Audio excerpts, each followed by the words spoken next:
오늘은 이제 제가 이제 결혼식이 있어가지고 제가 이렇게 미리 올려드리는 점 좀 양해 부탁드리도록 하겠습니다. 제가 기도하고 피우다 시작하도록 하겠습니다. 하나님 아버지 감사합니다. 오늘 우리가 주님께 나아가는 그 방법이 우리의 손에 달려있는 것이 아니라 온전히 주님께 달려있고 주님이 우리를 부르심으로써 우리가 나아가게 된다는 것을 다시 한번 기억하게 하여 주시옵소서. 감사합니다. 예수님의 이름으로 간절히 기도드렸습니다. 아멘. 오늘 함께 보실 말씀은 창세기 32장 21절에서 32절까지의 말씀입니다. 그 예물은 그의 앞서 보내고 그는 무리 가운데서 밤을 지내다가 밤에 일어나 두 아내와 두 여종과 11 아들을 인도하여 야복 나루를 건널세. 그들을 인도하여 시내를 건너가게 하며 그의 소유도 건너가게 하고 야곱은 홀로 남았더니 어떤 사람이 날이 새도록 야곱과 씨름하다가 자기가 야곱을 이기지 못함을 보고 그가 야곱의 허벅지 관절을 치매 야곱의 허벅지 관절이 그 사람과 씨름할 때 어긋났더라. 그가 이르되 날이 새려하니 나로 가게 하라. 야곱이 이르되 당신이 내게 축복하지 아니하면 가게 하지 아니하겠나이다. 그 사람이 그에게 이르되 내 이름이 무엇이냐? 그가 이르되 야곱이니이다. 그가 이르되 내 이름을 다시는 야곱이라 부를 것이 아니요 이스라엘이라 부를 것이니 이는 내가 하나님과 및 사람들과 겨루어 이겼음이니라. 야곱이 청하여 이르되 당신의 이름을 알려주소서. 그 사람이 이르되 어찌하여 내 이름을 묻느냐 하고 거기서 야곱에게 축복한지라. 그러므로 야곱이 그곳 이름을 브니엘이라 하였으니 그가 이르기를 내가 하나님과 대면하여 보았으나 내 생명이 보존되었다 함이더라. 그가 브니엘을 지날 때에 해가 돋았고 그의 허벅다리로 말미암아 절었더라. 그 사람이 야곱의 허벅지 관절에 있는 둔부의 힘줄을 쳤으므로 이스라엘 사람들이 지금까지 허벅 관절에 있는 둔부의 힘줄을 먹지 아니하더라. 아멘. 이제 저희가 계속 이 야곱에 대한 이야기를 하고 있죠. 우리 성경을 보면 이제 알 수 있듯이 하나님께서 그 인물들을 통해서 이제 가끔씩 질문하는 것을 종종 보게 되는 것 같아요. 특히 창세기에서 이 질문하시는 하나님을 주로 이제 많이 만나게 되는데 첫 번째 아담에게도 하나님이 질문을 하셨죠. 이제 아담이 하나님이 먹지 말라고 했던 그 선악과를 먹고 나서 그 하나님으로부터 피하여 그 이제 숨어 있을 때 아담아 네가 어디 있느냐 이렇게 이제 하나님께서 아담을 부르시고 또 질문하시는 내용을 볼 수 있습니다. 또 그뿐만 아니라 그 이후에 나오는 그 가인에게도 똑같이 이제 물으셨죠. 네가 무엇을 하였느냐 이렇게 아벨 그러니까 동생을 죽였을 때 가인에게 이런 질문을 합니다. 이런 것처럼 인간에게 질문하시는 이 하나님의 모습을 발견할 때마다 가끔씩은 조금 의아한 생각을 들게 되는 것 같아요. 왜냐하면 질문이라는 것은 기본적으로 무엇인가를 모르고 그 사람에게 하는 말이잖아요. 그걸 아는 사람에게 하는 행동이라는 거예요. 그런데 전지전능하신 하나님께서 연약하고 연약한 한 인간에게 물으신다는 것, 질문을 한다는 것, 사실 이 부분은 조금 의아할 수밖에 없는 그런 모습들인 것 같아요. 그런데 우리는 이러한 질문하시는 하나님을 통해서 우리가 다시 한번 생각해 본다면 이것은 정말 몰라서 하나님이 물어보시는 것이 아니라 부족해서 하나님보다 조금 더 나은 존재에게 물어보시고 질문하신다는 어떤 이런 개념이 아니라 확인하고자 하는 기능의 어떤 말인 것을 오늘 좀 볼 수 있을 것 같아요. 일반적으로 이제 연인들끼리 이제 가장 많이 하는 이야기가 이제 그런 거잖아요. 나 얼마만큼 사랑해? 뭐 혹은 나를 정말 사랑해? 이렇게 많이 질문하잖아요. 사실 근데 이 모습이 되게 모순된 거 아니에요? 그러니까 이제 제가 말하고 싶은 건 분명 사랑해서 만나는 사이인데 이미 사랑한다는 전제 조건으로 만나는 건데 왜 자꾸 사랑하냐고 물어봐요? 정말 몰라서 물어보는 걸까요? 확인하고 싶어서 그렇게 질문하는 거 아닙니까? 이미 사랑하고 이미 그 사랑의 그 관계를 가지고 있음에도 불구하고 주로 이제 뭐 주로 여자들이 이런 질문을 많이 하죠. 여자분들이 나를 얼마만큼 사랑하냐, 나를 정말 사랑하냐 이런 이야기를 많이 합니다. 그건 정말 그 뭐 사랑을 못 느껴서 하는 뭐 질문일 수도 있겠지만 어쨌든 가장 기본적으로는 그 사랑을 확인받고 싶어서 이런 질문들을 많이 하죠. 그러니까 저도 요즘 바쁘게 이제 결혼 준비를 하게 되면서 이런 거를 이제 예비 신부랑 많이 이야기했어요. 그러니까 뭘 물어봐요, 저한테. 뭐 이거 어떠냐, 저거 어떠냐. 혹은 내가 이렇게 힘들었어. 이렇게 마음이 어려웠어라고 말하면은 남자들이 주로 그렇죠. 특히 이제 저는 더 이제 그런 성향을 가지고 있는 것 같은데 그 물어보는 여자친구의 감정을 이해하지 못하고 늘 이제 해결책을 제시해줘요. 이건 이렇게 했어야지, 저건 저렇게 했어야지. 네, 가장 큰 실수죠, 사실. 정말 어떻게 했냐고 이제 물어봤을 때 정말 어떻게 그 답을 몰라서 이제 여자분들이 물어보는 건 아니라 자신에게 어떤 그런 사랑을 받고 있는 어떤 그런 감정과 이런 것을 공감해주기 위해서 그런 질문을 하잖아요. 근데 이제 바보 같은 남자들은 근데 이제 그렇게 이해를 못하고 어떤 해결책을 주죠. 그래서 제가 최근에도 똑같이 그런 질문을 저한테 했는데 또 바보같이 그냥 어떤 해결책을 제시해줬어요. 근데 이제 그러더라고요, 여자친구분이 저한테 막 약간 짜증 반 약간 뭐라고 하면서 너는 그 역할 하는 사람이 아니다. 야, 너는 그 역할 하는 존재가 아니야. 이렇게 말하더라고요. 제가 거기서 정말 엄청 웃기기도 하면서 내 역할이 그런 역할이 아니구나라는 거 사실 새삼 다시 느끼게 됐어요. 저의 역할은 그런 거죠. 정말 몰라서 그런 거라고 물어보는 게 아니라 자신의 남자친구로서 사랑받는 존재로서 얼마만큼 자기를 아껴주고 이해해주고 그 감정에 동요해주고 있는지 이걸 물어보고 싶었던 거잖아요.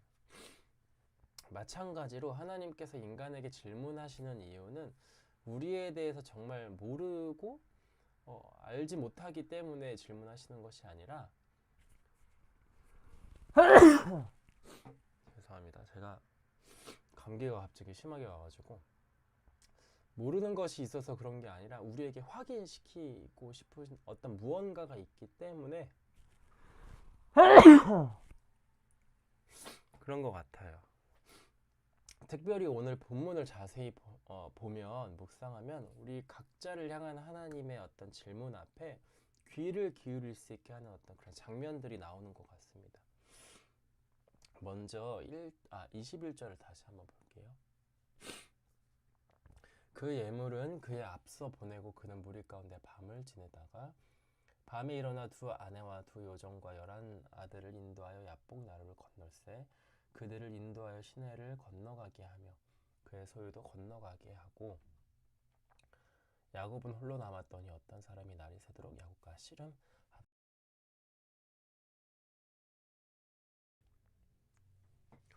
자, 야곱은 이제 어떤 인생을 살았던 겁니까? 지금 이 젊은 나이에 지팡이 하나만 들고 지금 자기 집을 떠나서 이제 삼촌 라반의 집으로 왔었단 말이에요.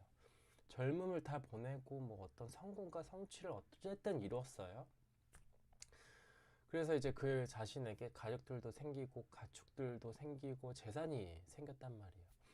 근데 이제 다 행복한 것으로 보이지만 이제 자신이 이제 하나님의 그 언약을 깨닫고 이제 다시 자신의 집으로 돌아가야겠다라고 생각을 한 겁니다. 돌아가는 그 과정에서 근데 한 가지 위기에 처하게 되죠. 지금 온갖 고생 끝에 마침내 이제 자신의 어떤 식솔들, 가족들을 이끌고 형에게 가는 거예요. 그런데 형이요, 누구예요? 에서잖아요, 에서. 야곱에게 이 에서는 가까운 사랑하는 형이 아니라 아버지로부터 자신의 축복을 가로챈, 그러니까 그 에서가 자신으로 인하여서 장자권도 빼앗기고 축복도 빼앗기고 아버지의 관심과 사랑도 빼앗긴 그런 그 동생을 향한 분노로 가득한 형이라는 것을 너무 잘 알고 있었단 말이에요. 실제로도 그 야곱을 이미 그 전에 앞에서 죽이려고 하기도 했었죠. 복수하려고 늘 이를 갈면서 야곱을 기다렸을 것 아닙니까? 근데 야곱은 이 사실을 너무 잘 알고 있어요. 그러니까 사실 하나님의 약속으로 인해서 다시 돌아가긴 하는데 그게 지금 너무 두려운 거예요. 형에게로 가는 그 마음이 사실 편치 않았던 겁니다. 깊은 염려부터 불안부터 두려움으로 인해서 가슴을 졸여서 어떻게 해요? 그래서 방금 읽었던 것처럼 자기가 먼저 나서지 않고 자기 가족들을 미리 보내요. 재산을 미리 보냅니다. 그래서 형 에서가 무려 이제 400명이라는 패거리들이 거느리고 있고 달려오고 있다는 소식도 지금 또 듣게 된 거예요, 야곱이. 그러니까 너무 두렵고 지금 답답한 거죠, 지금. 자, 그래서 그가 이제 했던 행동이 야복 나루에 홀로 남아서 이제 하나님을 붙잡게 되는 장면입니다. 창세기 기자는 이 모습을 이제 가리켜서 이제 씨름한다고 이제 표현을 하긴 하는데 이 말씀을 다시 한번 볼게요.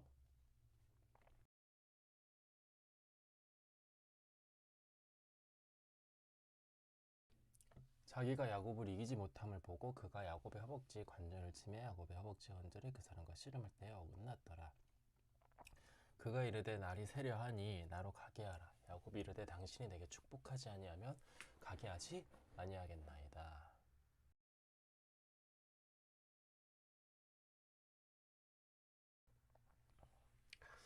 자, 자 그렇게 씨름을 했어요. 그런데 하나님의 대행자 그러니까 천사를 붙잡고 몸부림치고 강구하였고 그 애절한 울부짖음 앞에 천사는 인간의 가장 강한 뼈인 그 허벅지 관절을 쳤어요. 그렇게 불구로 만들었어요. 근데 그럼에도 불구하고 이제 자신을 놓지 않고 있는 야곱에게 하나님께서는 천사를 통해서 이렇게 지금 물어보고 있는 거예요. 네 이름이 뭐냐? 네 이름이 무엇이냐? 라고 지금 물어보는 거예요. 그러니까 이 질문이 좀 당혹스럽지 않아요? 이미 야곱이라는 것도 알고 있고 하나님 모르시는 거 없으신 분인데 이렇게 질문하는 거예요. 어떤 야곱이 이 처한 그 극한 절망의 순간 속에서 하나님은 난데없이 야곱의 이름을 불러요. 야곱의 이름을 몰라서 물어보는 거예요? 아니죠. 여기서 이제 야곱이란 이름이 뭐예요? 그의 이름의 뜻이 뭡니까, 여러분? 쌍둥이로 태어났고 그의 어머니의 태에서부터 뱃속에서부터 형과 싸웠고 결국은 나올 때도 출산할 때도 발 뒤꿈치를 잡고 나온 의미 아닙니까? 그리고 이 히브리 문화에서는 이 관용적으로 이 표현을 어떻게 사용하냐면 남을 걸려 넘어뜨리는 자 혹은 속이는 자 그러니까 거짓말하는 의미로 사용돼요. 그러니까 실제로 이제 그 인생을 보면 너무 잘 알 수 있죠. 그의 어떤 속이고 형을 속이고 축복을 빼앗고 남을 넘어뜨려서 자신의 이익을 취하고 어떤 그런 삶을 살아왔던 게 야곱 아닙니까? 그러니까 이 야곱에게 있어서 그 이름은 사실 단순히 그냥 어떤 뭐 언어 유희 뭐 이런 느낌이 아니라 호칭이 아니라 자신에게 있어서는 엄청난 그런 아킬레스 건 같은 이름 아닐까요? 자, 스스로를 살펴봤을 때 내 이름이 남을 속이고 넘어뜨리고 남의 발 뒤꿈치를 잡는 자라고 칩시다. 그 누가 좋아하겠어요?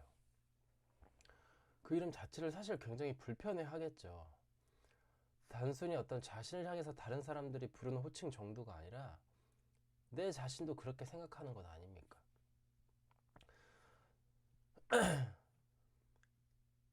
그 본인이 다른 사람에게도 상처를 주지만 그러면서도 동시에 자기 자신에게도 상처를 주는 사람 사실 그런 사람 그 사람이 바로 야곱이었던 것 같아요.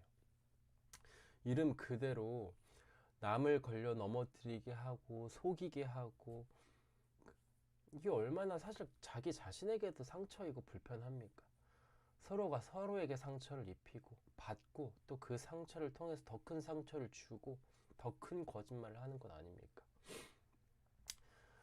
일단 다른 사람은 둘째치고 내 자신이라니까요. 자기 자신에게 제일 인정하고 싶지 않은 어떤 그런 이름이 나에게 있는 거예요. 오늘도 누군가에게 상처를 주고 받는 사람의 이름의 명사가 바로 나라는 거예요. 얼마나 불편합니까? 그러한 저와 여러분들에게 오늘 하나님은 이렇게 물으시는 거예요. 너의 이름은 무엇이냐? 이렇게 물어보고 있는 거예요. 이 모든 것을 너무나도 잘 알고 계시는 하나님께서 이렇게 말씀하시는 거죠. 이제 너는 야곱이 아니라 스스로를 속이고 남을 속이고 넘어지게 하는 자가 아니라 너는 하나님의 자녀이다 라고 말씀하시는 거예요. 28절의 말씀을 보면 이렇게 말하죠. 그가 이르되 내 이름을 다시는 야곱이라 부를 것이 아니요 이스라엘이라 부를 것이니 이는 내가 하나님과 및 사람과 겨루어 이겼음이니라. 하나님이 이제 야곱에게 너는 누구냐, 너의 이름이 뭐냐 라고 물었을 때 야곱은 자기 자신의 이름을 말해요. 저는 야곱이에요. 남을 속이고 넘어뜨리고 하는 그런 사람입니다. 그래서 이 말에 하나님은 그래 맞아, 너는 그렇게 나쁜 사람이야. 너는 남을 속이고 뭐 넘어뜨리려고 하는 사람이야. 그렇게 말하지 않아요. 그 오히려 야곱에게 새로운 이름을 주죠. 이스라엘이란 이름을 줍니다. 이 뜻은 하나님과 겨루어 이겼다라는 이제 뜻을 가지고 있어요. 그런데 생각해 보세요. 연약한 인간이 어떻게 하나님과 겨루어서 전능하신 하나님을 이깁니까? 그럴 수는 없죠. 사실 이 의미를 잘 살펴보면은 하나님께 져준 사람이라는 이제 뜻을 가지고 있어요. 그러니까 바꿔서 말하면 하나님께 응답을 받은 사람, 하나님의 마음을 뒤흔든 사람이라는 의미를 가지고 있는 겁니다. 사실 이것만 보면 참 굉장히 감동적이지 않아요? 나는 나 스스로를 속이고 남을 속이는 그런 사람인데 하나님은 그걸 알고도 져준다는 거예요. 하나님을 속이고 거짓말하는 거, 다른 사람을 속이고 거짓말하는 거, 하나님은 그거 다 알면서 져준대요. 그래서 하나님은 그냥 모른 척 해주시겠다는 거예요. 그냥 봐주겠다는 거예요. 다 알지만 그냥 넘어가겠다는 거예요. 하나님의 사랑과 은혜로서 말이죠.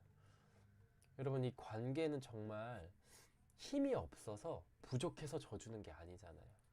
여기서 하나님이 져준다는 건 힘이 더 강하고 능력이 있고 더 많이 알고 더 많이 뛰어나지만 그 모든 것을 포기하고 낮아지겠다는 그런 것 아닙니까? 넘어가 주겠다는 거예요. 오늘 그 이름 이스라엘을 저와 여러분들에게 주는 거예요. 씨름하였지만 그거 그냥 넘어가 주겠다. 계속 스스로 속이고 상처 주고 그걸 안간힘 붙잡고 있고 이렇게 하고 있지만 그거 다 넘어가 주겠다. 이렇게 말씀하시는 거예요. 이 이름을 받았을 때 적어도 야곱에게는 하나님의 이러한 음성이 이렇게 들리지 않았을까 싶어요. 야곱, 너가 다른 사람에게 아무리 많은 상처를 주고 넘어뜨리려고 했을지라도 나는 다 안다. 너도 그거냥 너 살려고 그런 거 아니겠냐. 스스로 좀 살아보려고 스스로의 힘으로 어떻게 또 좀 해보려고 그런 것 아니겠냐.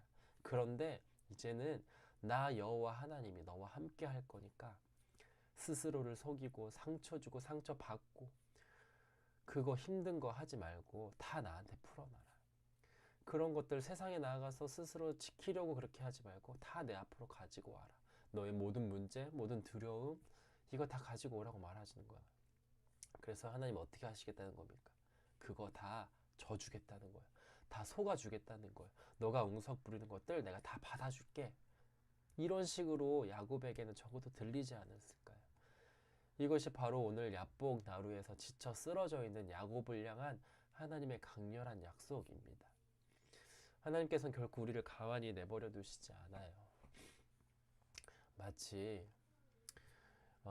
스스로를 속이고 상처를 주고받는 그 야곱에게 마찬가지로 하나님이 나타나셔서 그 에서에게 나아가는 그 두려움 앞에 나타나셔서 우리의 마음을 다 받아주시고 더 큰 두려움보다 더 큰 어려운 문제를 다 그냥 하나님의 손에 맡기면 하나님께서 그 자리에 회복시키셔서 우리를 그의 자녀로서 살아가게 하신다는 것입니다.